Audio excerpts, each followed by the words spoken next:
ഇപ്പോൾ കോഴിക്കോട് നിന്ന് വടകരയിൽ നിന്ന് പുറത്തുവരുന്ന വിവരം. അവിടെ വടകര അഴിയൂരിൽ നിർമ്മാണത്തിലിരുന്ന കിണറിടിഞ്ഞ് അപകടമുണ്ടായിരുന്നു. തൊഴിലാളികൾ കിണറിനടിയിൽ കുടുങ്ങിയിരുന്നു. അതിൽ നേരത്തെ ഒരു തൊഴിലാളിയെ രക്ഷപ്പെടുത്തിയിട്ടുണ്ട്. പക്ഷേ ഒരാൾ കുടുങ്ങിക്കിടക്കുന്നുണ്ടായിരുന്നു. ഇപ്പോൾ പുറത്തുവരുന്ന വിവരം ആ തൊഴിലാളിയുടെ മൃതദേഹം കണ്ടെത്തിയിരിക്കുന്നു എന്നുള്ളതാണ്.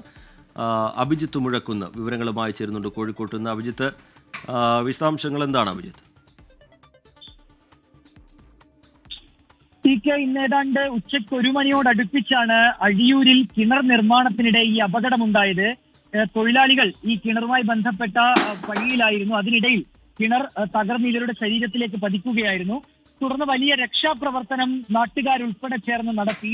പക്ഷേ ഒരു തൊഴിലാളി ഈ കിണറിനകത്ത് തന്നെ കുടുങ്ങിപ്പോവുകയായിരുന്നു. പിന്നാലെ വടകര, മാഹി എന്നിവിടങ്ങളിൽ നിന്ന് അഗ്നിരക്ഷാസേന എത്തി മണ്ണ് മാറ്റി ഇദ്ദേഹത്തെ പുറത്തെടുക്കാനുള്ള തീവ്ര ശ്രമം നടത്തിയിരുന്നു.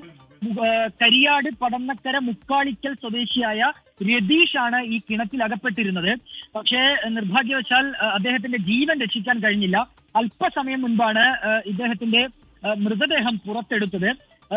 6 തൊഴിലാളികളാണ് ഈ കിണർ നിർമ്മാണവുമായി ബന്ധപ്പെട്ട് അവിടെ ഉണ്ടായിരുന്നത്.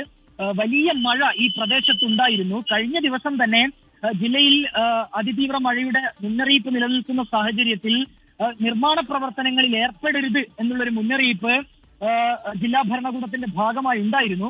പക്ഷേ ഇന്ന് രാവിലെ ഈ മേഖലയിൽ ഈ കിണർ നിർമ്മാണം നടന്നുകൊണ്ടിരുന്നു. അതിനിടയിലാണ് ഇങ്ങനെ വലിയൊരു അപകടം ഉണ്ടായത്.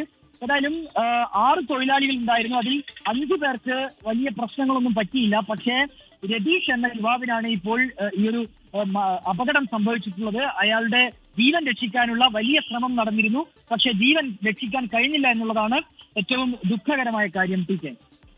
അഭിജിത്ത് മുഴക്കുന്ന് കോഴിക്കോട് നിന്ന് വിവരങ്ങൾ നൽകുകയായിരുന്നു. കനത്ത മഴയാണ് ഈ കിണറിടിയാൻ കാരണം എന്ന് തന്നെയാണ് നാട്ടുകാരും പറയുന്നത്. 6 തൊഴിലാളികളായിരുന്നു ഈ കിണറിടിഞ്ഞ് അതിൽ കുടുങ്ങിയത്, മണ്ണിനടിയിൽ കുടുങ്ങിയത്. അതിൽ 5 പേരെ രക്ഷപ്പെടുത്തി.